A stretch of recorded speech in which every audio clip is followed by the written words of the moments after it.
안녕하세요. 수보자TV 샤론입니다. 오늘은요, 모평균의 추정이라는 것에 대해서 알아보겠습니다. 많은 친구들이 헷갈려하는 개념인데요. 어떤 개념인지 같이 한번 알아볼게요. 33강입니다. 오늘은 모평균의 추정이라는 거에 대해서 알아보려고 하는데요.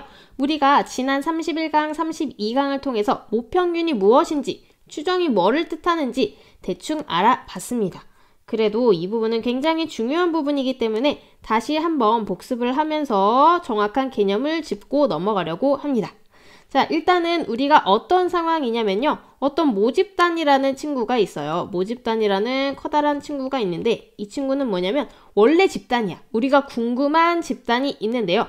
여기에서 우리가 알고 싶어하는 내용들이 있죠. 통계적 상황에서 알고 싶어하는 게 크게 뭐가 있어요?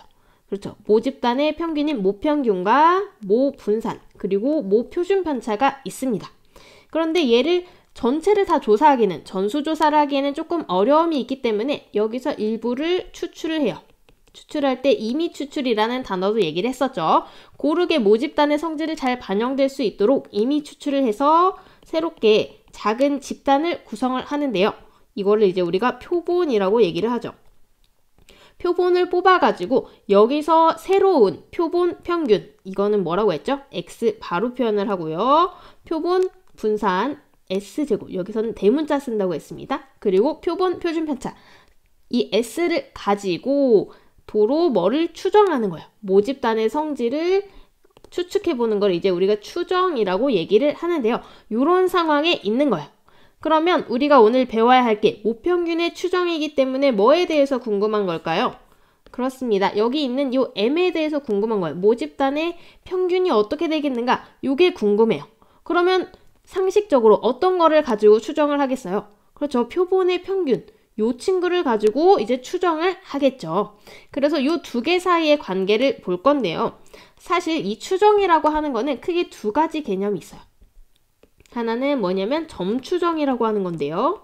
점추정은 하나의 점, 그러니까 값을 그대로 추정한다 이렇게 생각을 하시면 되고요. 또 다른 하나는 구간을 추정하는 구간 추정이라는 게 있습니다. 구간 추정은 말 그대로 어떤 구간을 추정을 하는 거예요. 그러면 지금 상황이 어떤 상황이냐면 표본 평균을 가지고 모집단의 평균을 추정을 하는 과정인데, 자, 여기서 점추정이라고 하는 거는 이 표본 평균이 만약에 10이 나왔어요. 그러면은 모집단의 평균도 10으로 추정을 하던지 뭐 11로 하던지 요 근처에 있는 10.5로 하던지 뭐 요런 상황들로 이제 추정을 하는 거예요. 하나의 점으로, 하나의 값으로 추정을 하는 거예요. 그러면은 이 표본 평균 하나만 봤을 때 뭐 여러 가지 변수를 넣을 수도 있겠지만 점으로 추정하는 거는 약간의 위험 부담이 있겠죠. 정확도가 좀 떨어질 수도 있고요. 그래서 오늘 우리가 하고자 하는 거는 요 점 추정은 아니고요. 요 밑에 있는 구간 추정을 하려고 합니다. 구간 추정을 한다고 하면요. 이 M이 어디랑 어디 사이에 있는지 그거를 보는 걸 거 아니에요. 그래서 이 점을 하나를 추정하는 게 아니고 M이 어떤 구간이랑 어떤 구간 사이에 있다. 요 두 가지 값을 구하는 게 이제 오늘의 목표라고 생각을 하시면 되겠습니다. 자, 이제 이렇게 구간 추정까지 얘기를 했는데요. 그럼 이 구간 추정을 할 때 새롭게 나오는 개념이 하나가 있습니다. 그게 뭐냐면 신뢰도라는 개념인데요. 신뢰도는 이 구간도 딱 정했을 때 얼마만큼 믿음직하냐 이런 얘기라고 생각을 하시면 되는데요. 보통은 우리가 95%와 그 다음에 99% 요 두 가지를 많이 다룹니다. 자, 그러면 이런 상황에서 오늘 우리가 배울 모평균의 추정 조금 더 구체적으로 한번 알아볼게요. 자, 그러면 일단 구체적인 상황 설정이 좀 중요한데요. 우리가 궁금한 건 뭐다? 지금 모평균의 추정이기 때문에 모평균 M이 궁금한 거예요. 모평균은 이제 기호로 M이라고 표현을 할 거고요. 그 다음에 조금 특이하다고 생각이 될 수도 있는데 모분산 시그마 제곱을 그냥 알려져 있다 하면서 주는 경우가 있어요. 근데 얘는 사실 알려져 있다고 하지만 뭐 모를 수도 있잖아요. 그래서 요거는 모르고 요것도 알려줄 수도 있고 모를 수도 있다. 이런 상황이라고 생각을 하시고요. 이제 크기가 n인 표본을 뽑아가지고 표본 평균에 대한 분포를 살펴볼 겁니다. 분포를 어떤 걸 따른다 그랬어요? 정규 분포를 따른다고 지난 시간에 배웠죠. 정규 분포는 이제 m, n분의 시그마 제곱을 따른다고 배웠습니다. 이거는 모집 단위 정규 분포를 따를 경우에 당연히 표본 평균도 정규 분포를 따른다고 했었고, 또는 모집 단위 정규 분포를 따르지 않는다고 하더라도 크기 n을 충분히 크게 했을 때 정규 분포를 따른다고 얘기를 했었죠. 어쨌든 우리가 다루는 경우는 다 정규 분포를 따르는 경우이기 때문에 대부분 문제는 의심 없이 요거를 써주시면 되는데요. 자, 그 다음에는 이제 뭐가 주어지냐면요. 아까 우리가 위에서 새롭게 도입한 개념인 신뢰도라는 개념이 주어집니다. 이 상황에서 신뢰도 95%의 무평균의 신뢰 구간을 구하라고 이런 식으로 주어져요. 자, 이런 얘기는 무엇인가? 신뢰도 95%라고 하는 거는 95% 정도로 믿을 수 있다는 얘기죠. 제가 간단히만 설명을 드릴게요. 이 표본 평균을 뽑을 거 아니에요. 크기가 n인 표본 평균을 뽑을 때 이거를 100번을 이 표본 평균들의 신뢰 구간을 만드는 거예요. 100번의 신뢰 구간을 만들면 뭐 다양하게 이렇게 x바에 따라서 표본 평균에 따라서 신뢰 구간이 나오겠죠. 이거를 만약에 100번을 한다고 했을 때 그 중에서 95개, 요거 중에서 95개는 이 모평균 m을 가지고 있다. 그러니까 95개에는 m이 걸쳐 있다. 이런 얘기가 되는 거거든요. 이게 사실 말로 이렇게 설명되어 있는 거나 좀 잘 와닿지는 않는 부분인데 어쨌든 그런 내용입니다. 그러면 얘는 실제로 표현상으로는 어떻게 되는 거냐면 p, 그 다음에 z가 이렇게 들어있을 때, z가 어떤 구간에 있을 때 0.95의 %를 갖는다. 이런 얘기잖아요. 이거를 실제로 이제 표에서 읽어보시면 여기가 마이너스 1.96부터 1.96까지 이렇게 들어가는 거를 확인할 수가 있습니다.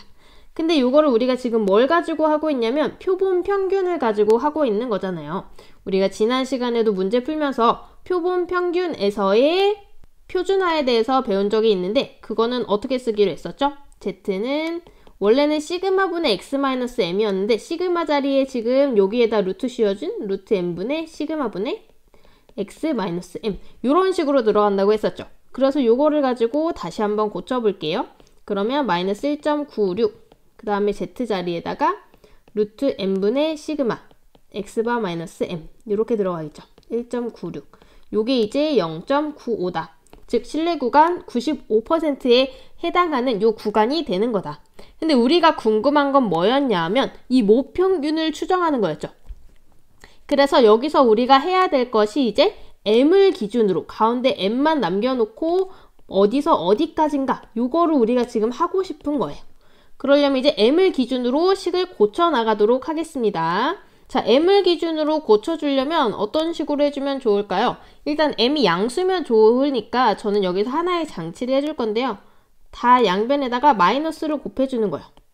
그러면 가운데 있는 친구는 이렇게 바뀌겠죠. 마이너스로 곱해주면은 이 친구가 지금 이렇게 바뀐 겁니다. 그 다음에 마이너스 곱해주면은 마이너스 1.96에서 마이너스 1.96 사이에 있었기 때문에 양쪽에 있는 친구들은 바뀌지 않아요. 왜냐면 같은 값이었으니까요. 여기는 그대로 이렇게 되고요. 여기에 똑같이 0.95입니다. 자, 그러면은 가운데가 m 빼기 x 바만 남으면 어떻게 돼요? 1.96 곱하기 루트 n분의 시그마가 되고요. 왼쪽에는 마이너스 1.96 곱하기 루트 n분의 시그마가 됩니다. p 요게 이제 0.95가 되는 거죠. 자, 여기서 마지막 한 번 더 정리를 해줘서 m만 남겨놓으면 어떻게 돼요? x바를 양변에다 똑같이 더해주시면 되겠죠. 이렇게. 그 다음에 여기도 x바 마이너스 1.96 곱하기 루트 n분의 시그마 이렇게 되는 거예요. 자, 그래서 95%의 신뢰 구간이라고 하는 거는 무엇을 얘기를 하는 거냐면 요 가운데 있는 요만큼을 얘기를 하는 게 되겠습니다. 신뢰도 95%의 신뢰 구간은 여기 들어가 있는 요 식이라고 생각을 하시면 돼요. 자, 그러면은 요거는 제가 아까 앞에서 말씀드렸던 간단한 예를 들어서 여기서 한번 같이 보면요. 여기를 한번 봐주세요. 어떤 표본을 구했을 때 표본 평균이 10이 나왔다고 생각을 했을 때 이 m은 어떻게 추정을 하는 거냐면 10으로부터 얼마를 더하거나 그쵸? 얼마를 더하거나 얼마를 뺀 거 요만큼 사이에 있을 거 아니에요. 그래서 여기서 잘 사용되는 이 두 가지 개념이 표본 평균의 개념이에요. 자, 다시 한번 밑으로 와서 보도록 하겠습니다. 신뢰도 95%의 신뢰 구간이라고 하면요. m이 어디랑 어디 사이에 있는 건데 이 표본 평균을 기준으로 그쵸? 이 표본 평균을 기준으로 하는 거예요. 이 친구는 모평균인데 이 모평균의 지금 신뢰 구간을 구하고 있습니다. 표본 평균을 기준으로 얼마만큼을 더하고 얼마만큼을 빼는 거예요. 그런데 그 더하는 게 얼마냐면 1.96 곱하기 루트 n분의 시그마. 자, 그러면요. 여기는 x바, 즉 뭐에다가? 표본 평균에다가 어떤 1.96이라는 하나의 숫자가 있고요. 그 다음에 루트 n분의 시그마는 뭐예요? 표본 표준 편차죠. 요거만큼을 더해준 거고요. 그 다음에 빼주는 것도 똑같아요. 빼주는 것도 여기 들어가는 게 마찬가지로 1.96에다가 루트 n분의 시그마가 들어간다. 요게 이제 우리가 구하는 신뢰 구간이 되겠습니다. 근데 이 신뢰 구간은 95%일 때만 적용이 되는 거고요. 마찬가지 방법으로 이제 우리가 99%일 때도 만들어줄 수가 있는데요. 99% 신뢰 구간은 같이 외우면서 한번 써볼게요. 이거 정말 중요합니다. 가운데 모평균의 신뢰 구간이 있기 때문에 m 써주고요. 그 다음에 이 표본 평균을 x바 양쪽에 써줍니다. 그 다음에 더해주는 거랑 빼주는 거랑 값이 똑같은데요. 여기 앞에 들어가는 1.96 자리에 2.58 이 친구만 이제 들어가주면 돼요. 뒤에도 마찬가지겠죠. 2.58 곱하기 루트 n분의 시그마. 선생님 그러면 이 1.96이랑 2.58 이런 친구들은 어떻게 구하나요? 이런 친구들은 문제에 이미 다 주어집니다. 문제에 주어지는 거를 이따가 우리가 문제를 통해서 같이 한번 확인해 볼 거예요. 네, 이렇게 해서 우리가 95%와 99% 신뢰 구간을 구하는 방법을 알아봤는데요. 얘를 일반화하자면 어떻게 되는 거예요? 이 평균, 모평균에 대한 신뢰 구간은 뭐를 기준으로 하는데 표본 평균을 가지고 추정을 하는데 이 x에서 일정한 만큼 더하고 빼고 하는 값이 중요하다. 그래서 여기 제가 지금 노란색으로 표시하고 있는 부분 1.96과 2.58은 보통 문제에서 주어진다고 했는데요. 여기에 들어가는 게 이제 뭐 개수라고 해가지고 k 그 다음에 루트 n분의 시그마 그 다음에 k 곱하기 루트 n분의 시그마 여기가 이렇게 똑같이 들어가면 되는 거죠. 요 k는 뭐를 의미를 하냐면요. 이렇게 표준 정규화된 상황에서 이 k부터 마이너스 k까지 여기에서 여기까지가 이제 넓이가 0.99가 되는가? 그럼 이제 99%가 되는 거고 그때 k가 2.58이 되는 거고요. 여기가 0.95가 되면은 여기가 이제 2.58 대신에 1.96이 되는 거예요. 요 k 값을 넣어주시면 이게 바로 이제 신뢰 구간이 되겠습니다. 그 다음에 우리가 한 가지 더 알아야 될 게 있는데요. 신뢰 구간의 길이라는 게 있어요. 신뢰 구간의 길이는 뭘까요? 이게 얼마만큼 긴가 그거에 대한 얘기입니다. 그러면 얘는 어떻게 구해주면 되겠어요? 방금 써준 요 오른쪽에 있는 요 값으로부터 이 왼쪽에 있는 값을 빼주시면 됩니다. 빼면 뭐가 똑같아요, 지금? x바가 똑같으니까 빼주고 뒤에 있는 여기 k 곱하기 루트 n분의 시그마가 똑같기 때문에 신뢰 구간의 길이는 2배의 k 루트 n분의 시그마가 된다는 것도 확인할 수가 있습니다. 자, 그러면 여기까지 정리를 잘 하셨으면 이거를 이제 문제에다 적용하는 것도 배워봐야겠죠. 문제로 바로 한번 넘어가 볼게요. 오늘 사용할 교재는 천재교육의 확률과 통계 교과서입니다. 124페이지의 문제 1번 같이 보도록 하겠습니다. 어느 고등학교 2학년 학생들의 기록은 표준 편차가 3인 정규 분포를 따른다고 한다. 2학년 학생 중에서 36명을 이미 추출하여 기록을 측정하였더니 평균이 8초였다. 이 고등학교 2학년 전체 평균, 전체 학생의 평균 기록 M에 대한 신뢰도 99%의 신뢰 구간을 구하시오. 제가 다는 뒤에다 써놨는데 보통 대부분의 문제에서는 요거를 알려줍니다. 자, 그럼 같이 한번 보도록 할게요. 일단은 여기서의 모집단은 뭘까요? 모집단은 2학년 전체의 학생들이겠죠. 모집단은 2학년 전체입니다. 2학년 전체 학생의 오래 달리기 기록이 될 건데요. 요거에 대해서 이 모평균 M을 주고 있고요. 그 다음에 표준 편차는 3이라고 주고 있습니다. 이게 살짝 조금 이상할 수도 있어요. 왜냐면 모집단에 대해서 평균은 모르는데 표준 편차를 알고 있다고? 이렇게 생각할 수도 있잖아요. 그래서 이 표준 편차를 주어지는 데도 있고 안 주어지는 데도 있는데 이거는 만약에 이 표준 편차가 안 주어져 있을 때는 그냥 표본 표준 편차로 사용을 해도 무방합니다. 자, 그 다음에는 여기서 이제 표본을 뽑죠. 표본의 크기가 얼마예요? 표본의 크기는 n이 36이라고 36명 이미 추출했다고 여기 나와 있죠. 자, 그랬을 때 평균이 8초다. 그럼 주어진 게 x바가 8이라는 얘기입니다. 그 다음에 이거의 99% 신뢰 구간을 구하시오. 이렇게 나와 있죠. 자, 신뢰 구간은 어떻게 구한다 그랬어요? m을 중심으로 m이 어디서 어디까지인가 요거를 봐주면 된다고 했는데 일단 공식을 한번 써보고 시작할게요. x바가 양쪽에 이렇게 흩어져 있고 여기서 똑같은 값을 더하거나 뺀다. 자, 여기 들어가는 건 뭐였냐면 어떤 값에다가 루트 n분의 시그마가 들어갔었습니다. 자, 여기 들어갈 어떤 값에 해당하는 게 이제 어떤 거랑 관련이 있는 거냐면 위에 동그라미 친 거 중에 신뢰도랑 관련이 있는 내용이 여기 이렇게 들어가요. 여기가 99%면 어떤 게 들어가야 되냐면 이 단에 써있는 이 조건을 한번 잘 보도록 할게요. 어디서 어디까지가 0.99가 되는가? 다른 말로 하면은 뭐 신뢰도 계수라고도 하는데요. 요 값이 이제 파란색에 들어가 주시면 됩니다. 2.58 이렇게 들어가면 돼요. 그러니까 이 표준 정규 분포를 그렸을 때 어디서부터 어디까지가 여기가 0.99가 되는가? 요때 이 K가 여기 들어간다고 생각하시면 돼요. 마이너스 K부터 K겠죠? 어쨌든 요게 이제 여기 들어간다. 2.58 곱하기 루트 n분의 시그마가 여기 들어가는구나. 요거 이제 계산해서 써주시면 돼요. 그러면 x바가 지금 얼마였어요? 8이었죠? 8 빼기 2.58 곱하기 루트 n은 루트 36이니까 6분의 시그마 요거 3 넣어주시면 되겠죠. 여기 m 그 다음에 오른쪽에도 8 플러스 2.58 곱하기 루트 n분의 시그마. 그러면 계산을 해보면요. 6분의 3이 2로 약분되고 요거 약분하면 1.29인가요? 그러면 m이 오른쪽에는 어떻게 돼요? 8 더하기 1.29니까 9.29가 되겠고요. 왼쪽에는 8 빼기 1.29니까 요거 잘 빼주면 어떻게 되죠? 1, 그 다음에 7, 6.71 이렇게 나오겠네요. 이렇게 해서 방금 구해준 요만큼이 신뢰 구간이 되겠습니다. 한 문제만 더 보도록 할게요. 자, 문제 2번 같이 한번 보도록 하겠습니다. 125페이지의 배추 문제인데요. 어떤 내용 써 있는지 천천히 한번 볼게요.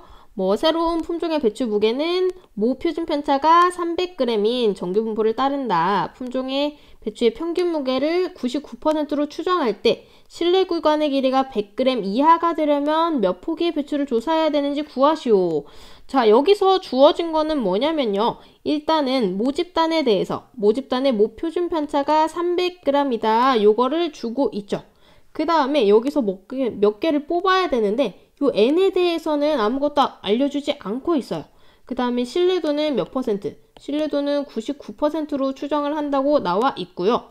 신뢰 구간의 길이가 100g 이하다. 신뢰 구간은 뭐였을까요? 신뢰 구간은 어떤 m에 어디서부터 어디 사이에 있다. 요 A에서 B까지다. 이렇게 신뢰 구간을 줬으면요. 여기서 준 거는 신뢰 구간의 길이에요. 그럼 뭘까요? 신뢰 구간의 길이는 오른쪽에서 왼쪽 빼준 거예요. B 빼기 A가 신뢰 구간의 길이거든요. 요게 지금은 100 이하가 된다. 요거를 하기 위해서 몇 포기의 배추를 사용해야 되는지, 즉 여기서는 n을 구하는 게 문제가 되겠습니다. 요거 잘 체크하면서 문제 같이 한번 보도록 할게요. 자, 그런데 선생님 여기는 단 여기 써있는 게 조금 달라요 하는 친구들이 있을지도 모르겠어요. 자, 여기를 잘 보시면 Z가 어디서부터 어디까지요? 0부터 2.58까지. 여기가 지금 0.495라고 주어지고 있죠. 그러면 요거를 2배로 확대하면 어떻게 될까요? 그렇죠. 2배로 확대하면 여기 전체가 0.99가 되는 걸 알 수 있습니다. 그래서 여기서 우리가 사용해야 되는 K는 2.58로 동일한 걸 알 수가 있어요. 자, 그러면 신뢰 구간 써주면서 한번 시작해 볼게요. 신뢰 구간은 M이 어디서부터 어디였어요? 원래 X바, 그 다음에 마이너스, 여기 K에 해당하는 게 2.58이니까 2.58 곱하기 루트 n분의 시그마, 그 다음에 오른쪽은 X바 플러스 2.58 곱하기 루트 n분의 시그마였죠. 그러면은 신뢰 구간의 길이는 어떻게 될까요? 오른쪽에서 왼쪽을 빼주는 거니까 여기에서 여기를 빼주는 겁니다. 그러면 X바 똑같이 있으니까 사실 여기에서의 X바는 의미가 없어요. 그래서 문제에서도 딱히 필요하지 않기 때문에 주지 않은 걸 확인할 수가 있고요. 신뢰 구간의 길이는 어떻게 되냐면 여기서 2.58 곱하기 루트 n분의 시그마를 몇 배 해준 거? 2배 해준 거라는 걸 알 수가 있습니다. 이 친구가 지금 100 이하가 되는 이 경우를 생각을 해주시면 돼요. 자, 그러면은 우리가 알고 있는 게 n은 모르고요. 뭐를 알고 있어요? 여기서 시그마는 이미 알고 있죠. 시그마 여기다가 대입해가지고 보면 이제 n만 미지수인 거를 확인할 수가 있습니다. 자, 그럼 같이 한번 구해볼게요. 앞에는 2 그대로 살려놓고 2.58 곱하기 300부터 해줄까요? 그러면은 258 곱하기 3이 되겠고요. 오른쪽 넘어가면 100, 그 다음에 곱하기 루트 n 이렇게 되겠죠. 아, 이거 도로 100으로 또 나눠줘야 되는 상황이긴 하네요. 자, 그러면 루트 n만 남겨놓으면은 얘가 100분의 이거 3개 곱하면 어떻게 되죠? 258 곱하기 6이니까 8, 6에 48, 5, 6에 30, 2, 6, 12, 1548인가요? 굉장히 계산이 복잡하겠네요. 루트 n 풀어주려면 요거를 이제 제곱을 해줘야 되는데 이거를 제곱을 해주면 어떻게 되는지 천천히 한번 계산을 해봅시다. 88에 64. 아, 이건 제가 계산을 하다가 너무 좀 귀찮을 것 같아가지고 계산기의 도움을 받았습니다. 여러분이 푸는 문제는 이렇게까지 귀찮게는 안 나올 거예요. 어쨌든 요거를 잘 계산을 해주시면 요렇게 되니까 n은 최소 239보다는 커야겠죠. 그래서 최소 몇 폭이다. n은 240포기를 조사를 해야 된다. 요거를 알 수가 있습니다. 네, 이렇게 해서 33강에서는 모평균의 추정에 대해서 알아봤습니다. 모평균은 뭐를 가지고? 표본 평균을 가지고 구간 추정을 한다고 알려드렸는데요. 구간 추정을 위해서 필요한 게 신뢰도라는 개념이었다. 얼마나 정확한지에 대한 개념이었고요. 요거는 조금 다소 복잡한 이런 과정을 통해서 신뢰 구간 식을 알 수가 있었다. 그래서 95% 신뢰 구간은 요렇게 99% 신뢰 구간은 이렇게 되는데 일반적으로는 맨 밑에 있는 요식을 참고를 해주시면 되겠습니다. 신뢰 구간의 길이도 어떻게 되는지 알아두시면 좋겠죠. 자, 이 내용은 많이들 문제에 적용해보시고 복습을 해보셔야 됩니다. 그리고 특히 요즘에는 수능에 조금 더 정확한 개념을 알고 있는지에 대해서 많이 물어보는 문제가 나오기 때문에 문제를 다양하게 풀어보면서 적용을 해보는 것이 정말 중요합니다. 그럼 저는 여기까지 마무리 짓고 다음 강에서 또 인사드리도록 할게요. 다음 영상에서 또 봐요. 안녕.